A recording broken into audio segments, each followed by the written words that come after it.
Good to see you. This is Molly's Salon, and I interview some creative firebrands who are a variety of artists and leaders discussing new ideas, how they're coping with the coronavirus, and their glimmers of hope for the future.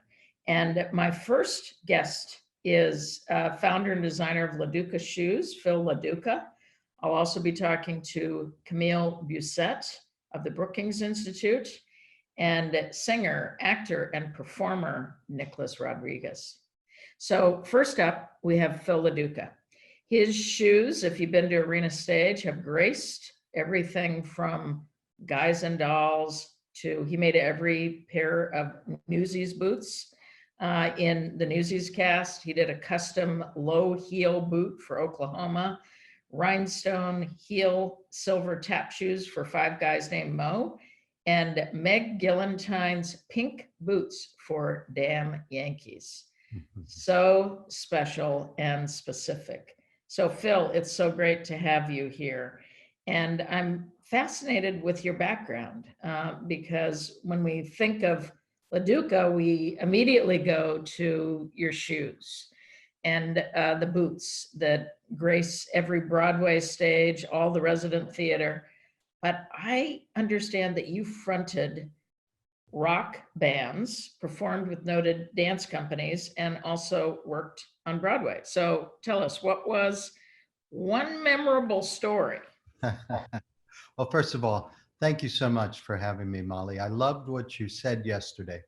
You said, Phil, we've known each other forever and we've never met. And it's so true. I have wanted to meet you and work with you for so long. The crazy thing is that my first Broadway show for Agnes de Mille, Brigadoon, our Bonnie Jean's name is Molly Smith. Oh, So the first time I heard your name, I was like, Molly's directing that? And it's good for her. So I've known you a long time. that's so But great, Phil. but I'm so thrilled to finally meet you. You're absolutely right that people hear the name Laduca and they automatically go to the shoes and the boots and the shoemaking. But I always say, prior to the shoes, there was Phil Laduca, the performer. I had started fronting rock bands very early. I had sung in bands and one of the thoughts of thinking about that when you had said that was that such humble beginnings because I was so poor as a member of the band. I remember one summer I lived on bananas and beer.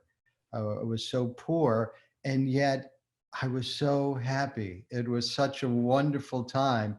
One of the craziest things I did when I was with the rock band, and some of them I can't say on air, but one of the crazy PG things was I we were playing a club called Beginnings. It was the group Chicago's club in Chicago, outside of Chicago.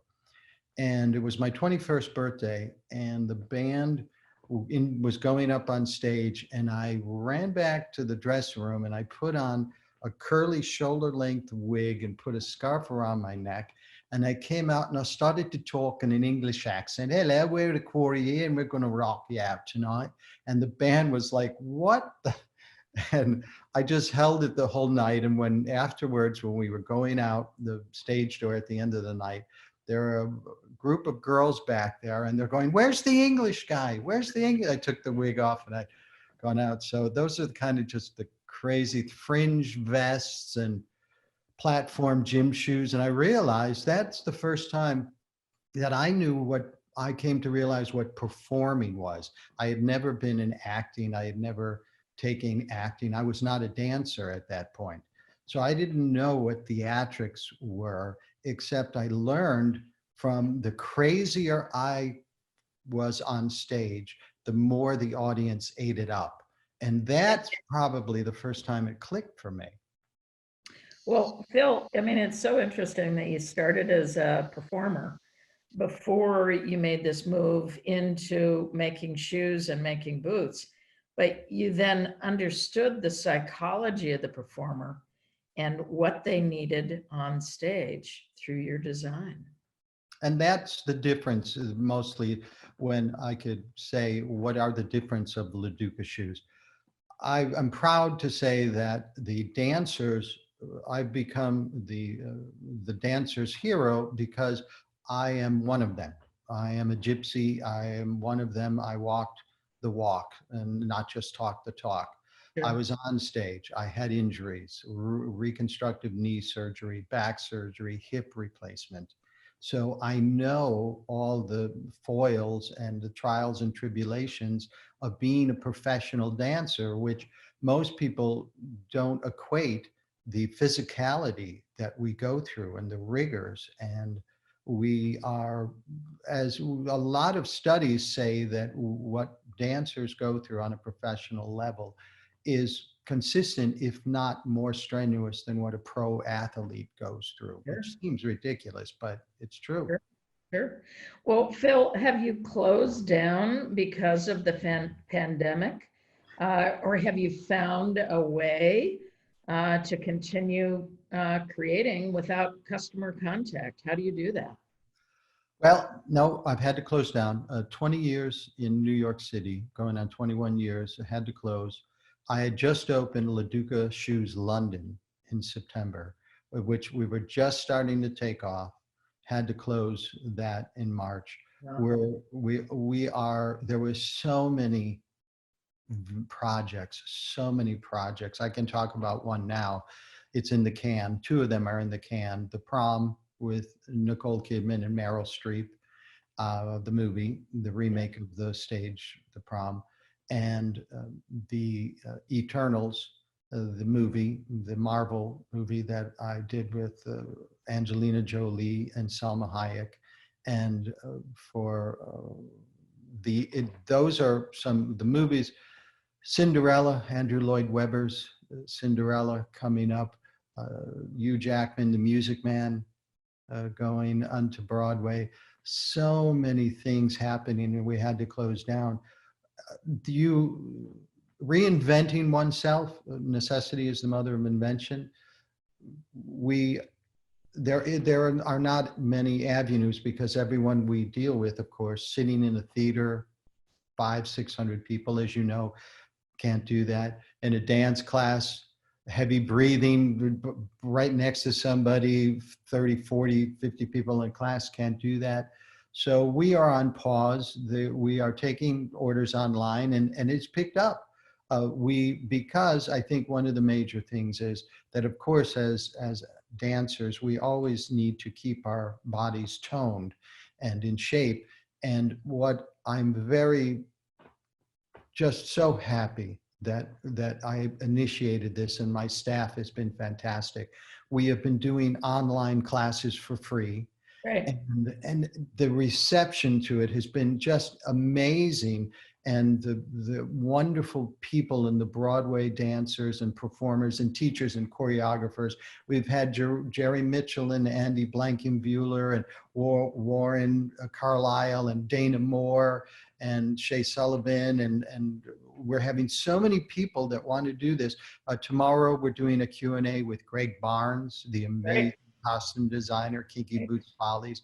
And so I said, I don't want to just sit back. I want to be active. I want to be a part of the positive, of getting things back, of hope, message of we're in this together, we're going to get through this.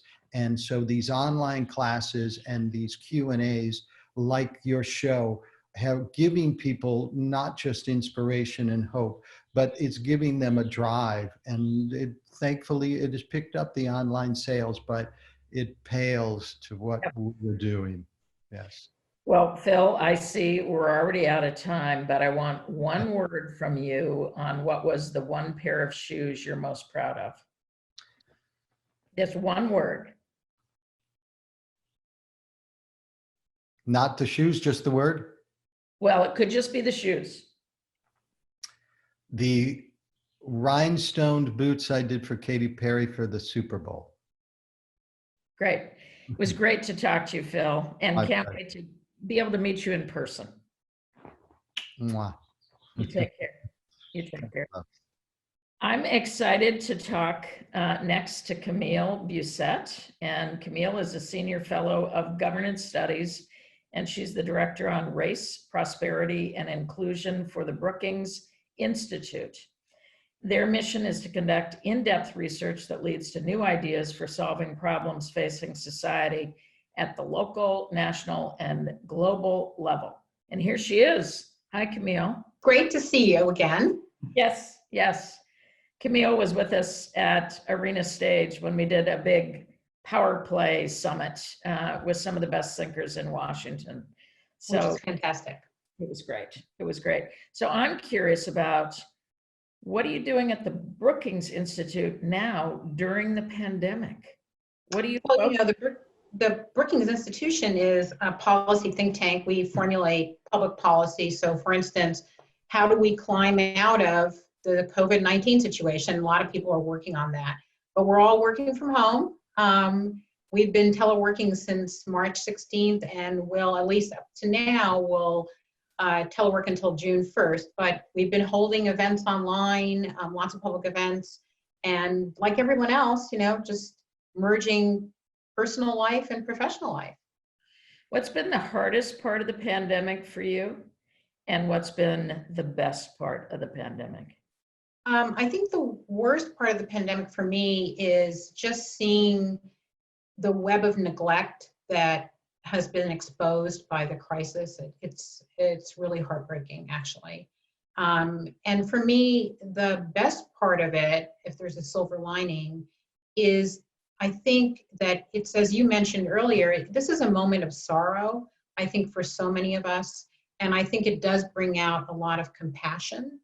And I think there's now an understanding of the fact that the people who are most vulnerable in this particular situation are not vulnerable because of actions they themselves took, but because of the situation and the context within which they live. And so I think just having compassion for that and understanding we're all human beings, I think having that reaffirmed is actually a good thing. You know, Camille, you're the type of thinker who really thinks forward. So I want you to think forward with us for a moment. Do you think we will turn into a kinder, more compassionate society? Or do you think we'll turn into a meaner, more, this is mine society after this? You know, it's hard to have a crystal ball about that. I tend to be very optimistic, but let me just say that I think we can turn into a kinder, more compassionate society. And the reason I say that is I think there are a lot of people now for whom the fact that in the United States, we still don't have running water in some places, that was a revelation, I think, for a lot of people. And I think we have more people now who are aware of disparities and who are really eager to see those disparities disappear and really trying to push the window on that. So I think, you know, overall, I mean, there are always going to be people who, you know, want to grab what's theirs and, you know, not worry about everybody else. But I think this is a unique moment for that, actually. I think so too. So I'm really curious because I know in your research, you're probably looking at the inequality in the way that COVID-19 is attacking the African-American communities, the immigrant communities, and poor communities. And when we look at all the inequalities in the way that the pandemic is working, what's the one area or the one group that Americans don't know about or that needs more attention? And is there a solution? Yeah, I would say the one group that hasn't gotten as much press probably are undocumented workers. And those are the folks who, you know, obviously are farm workers. They work in meat processing plants as cleaners, et cetera. And they tend to be kind of invisible, and particularly in a crisis like this, where they're not going to seek medical help. You know, they're not going to make it clear that they need help because of the way we've been conducting ICE raids, et cetera. And yet those are the people who have are very much the ones that we should be thanking for the fact that we have a meat supply. for the fact that we do have fresh vegetables. And I think there just hasn't been enough attention paid to them and enough dignity really afforded to them. There's no reason why the stimulus checks that the federal government sent to most folks couldn't go to them as well. No, I completely agree with that. There was a Paul Krugman article that I read about 2 weeks ago in the New York Times that talked about how America has all of the wealth to take care of everybody. Right now, America can go and borrow as much money as it wants to. That is right. At very almost negative interest. Right. And we can take care of everybody. And my question is, why? What are we doing? What is happening with people's brains that they're not seeing this? No, I agree. You know, I think in the US, obviously, we have this story about everybody kind of working really hard and playing themselves up by their bootstraps. And there isn't ever a sense that some people are born with tailwinds and some people are born with headwinds. Now I think we see that. Yeah. And I think I'm very hopeful, actually, about that. That's great. That's great. So I'm curious about what are the books that are on your bedstead, or what are what's the music that you listen to? Are you a musical person? What have you been listening to during the days of the pandemic?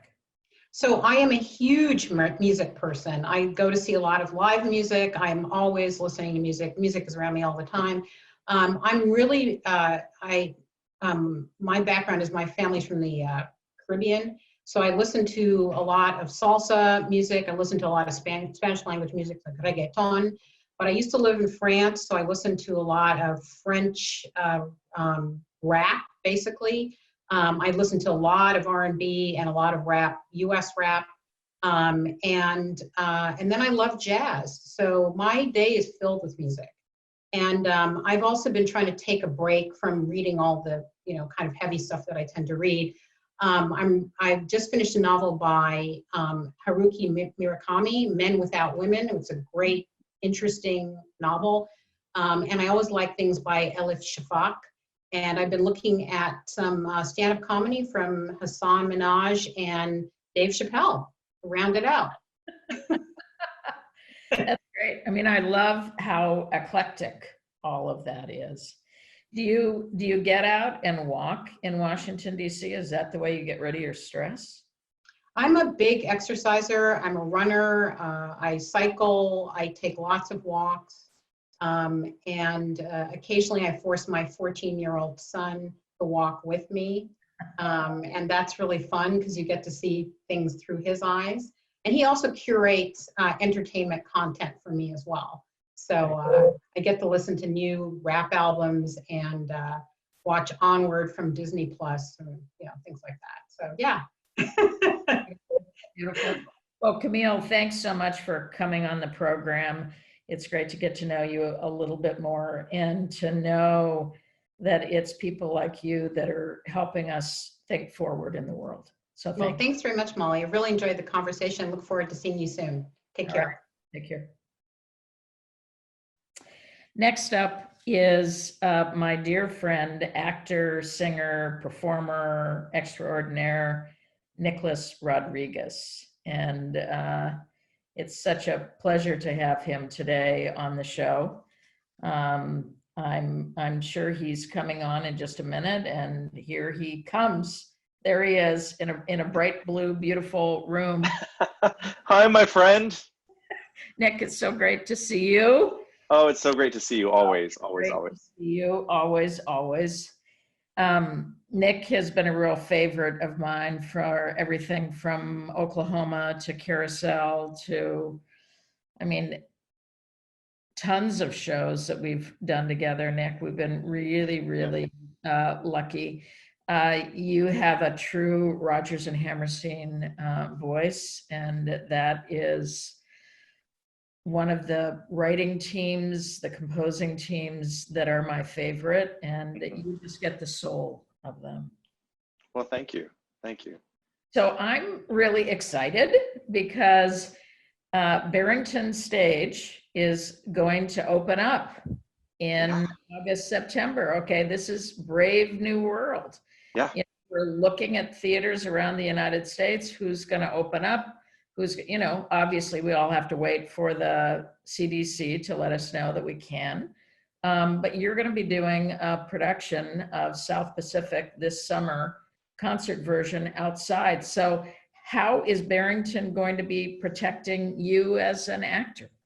You know, I think it's really awesome that they are being so forward thinking and trying to make this happen. Julianne Boyd, who is the artistic director and is directing this particular production, it was slated for a full run. And I think they at first, they moved the dates back 3 or 4 times. And she was really determined. And she called me on the phone. She said, we're just not giving up. We have our space. We're going to make it work. People are going to want to see theater. And it wasn't from a greed standpoint. It really genuinely felt like she wanted to share this story in this time. And then when it just looked like it was too hard to do, she put it to the next season, 2021, and is committing to doing an outdoor concert with pretty much the full cast in a concert style.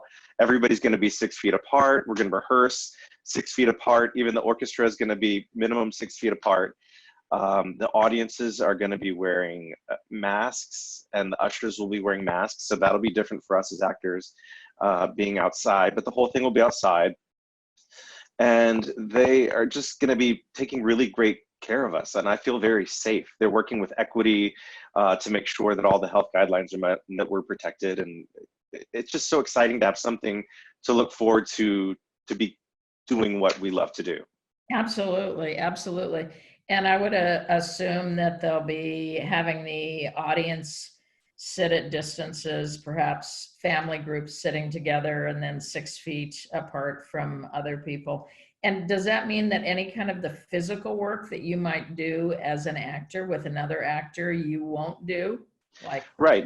That's my understanding, and that's what we're going for. You know, and again, everything's changing daily. We're learning new information. So this production we're talking about is for the 3rd week in August. So just as we've seen so much can change between, you know, March 30th and April 30th, hopefully 2 more months will be in a different place, but we're planning to do it kind of book in hand style, you know, obviously, you know, 6 feet apart at music stands, but if we can turn more like a reading situation, just to get A, to give back to the community, and B, to get people familiar with the material that may not be, trying to get kids out to see it so that maybe when it comes around next season for full production, there'll be great interest. it's great. It's great.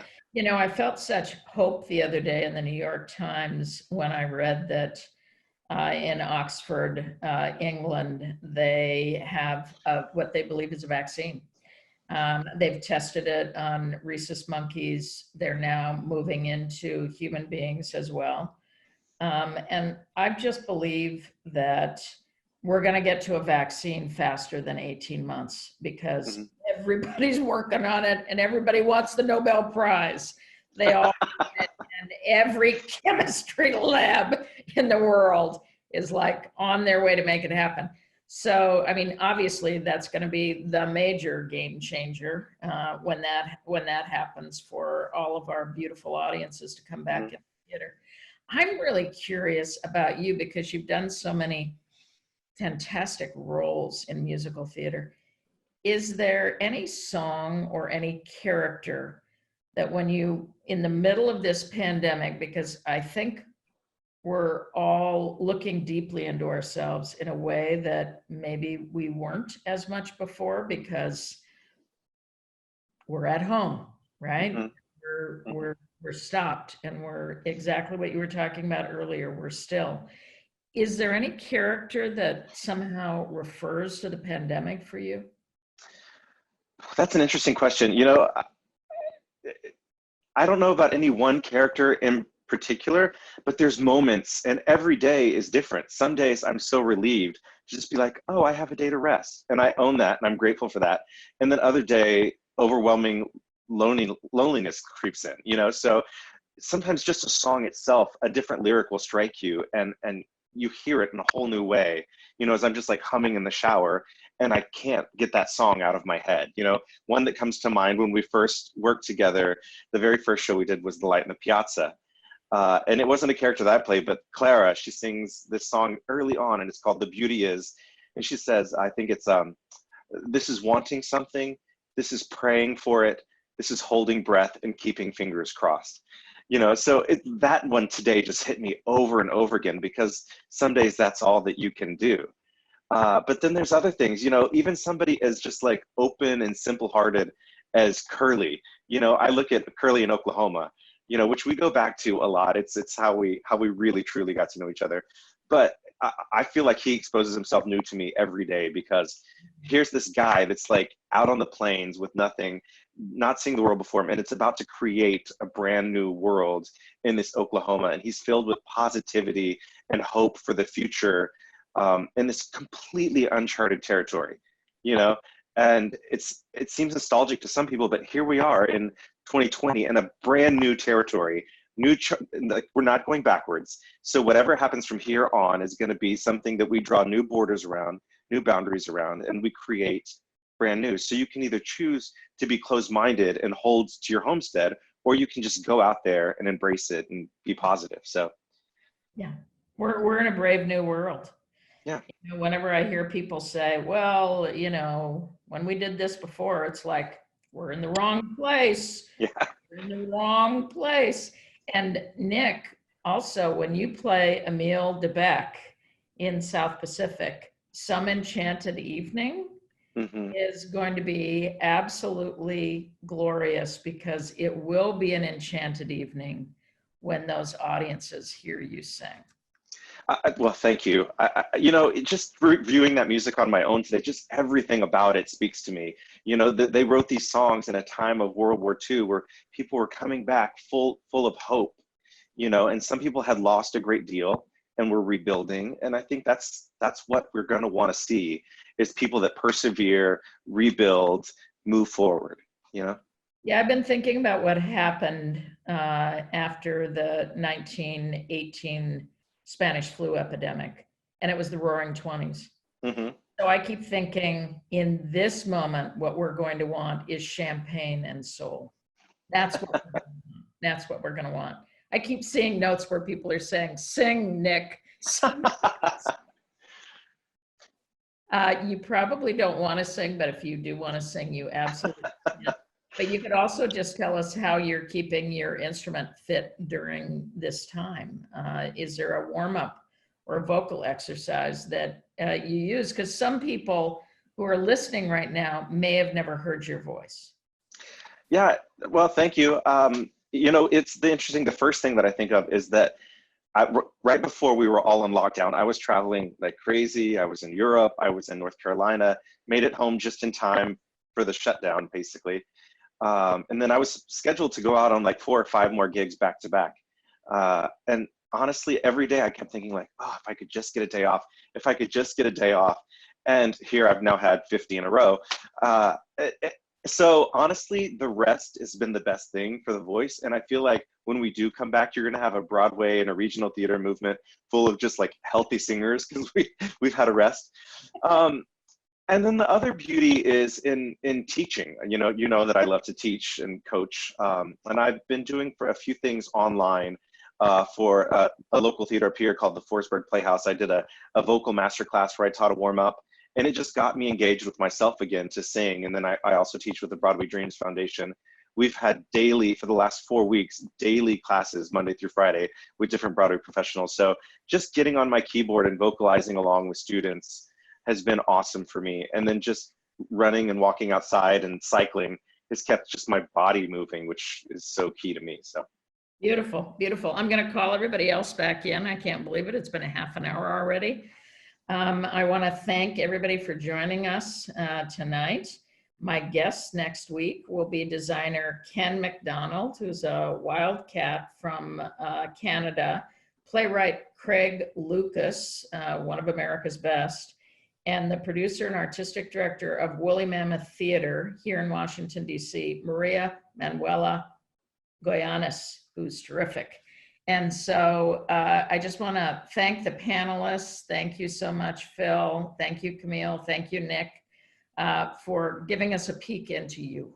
My pleasure. Thank you. And it was great to hear Phil and Nick. Thank you very much. yes. Loved the other two. Loved it. Thank you, Molly.